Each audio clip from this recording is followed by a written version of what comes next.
Wasafi wakati inaanza ilikuwa tu ni kama sasa tunafanyaje, we have to go there na some of medias don't play our song, what's up, so tunahitaji sympathy katika jamii, so ilikuwa ni more brotherhood, na ndio maana kunakuwa na chuki nyingi, kwa sababu kama ilikuwa ni brotherhood unajikuta mtu let's say kwa mfano either ni msanii au owner label mmejitoa wote kaza okay brotherhood, afu baadaye ikija sasa ukirudi kwenye mambo ya contract ndio okay come on I was doing this as a brotherhood, you understand. So hata Kings pia ilianza hivyo kwamba kumbe kuwa na label ndo mchongo ni Kings kama you understand.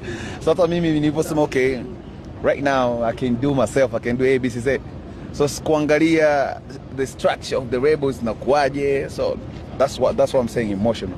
So nikasema okay, let me just use this opportunity kuwasaidia watu wengine pia, so it was emotional, lakini I'm glad na nothing wrong with that. Kila mtu alofanya either emotional imesaidia kila mtu kufika where they are right now, you understand. So point yangu ni kusema kwamba my label is gonna be back in very professional way. Kutakuwa na CEO wa label, president, or me nitakuwa ni sio msanii wa label, understand. Sitakuwa hata CEO wa label, understand. Like I know I'm a musician, I have a long way to go. So najua vitu kunatakiwa watu wavifanye professional. So that's why unaona kuna Prince manager, kuna Sandra manager, so soon as possible to announce wasanii, na itakuwa tu wasanii wa Tanzania. We will try our best to make sure kwamba keleko label yetu kwa sababu iko East Africa, so we include East African artists. Sitaki niongee siasa hapa ionekane kama like najaribu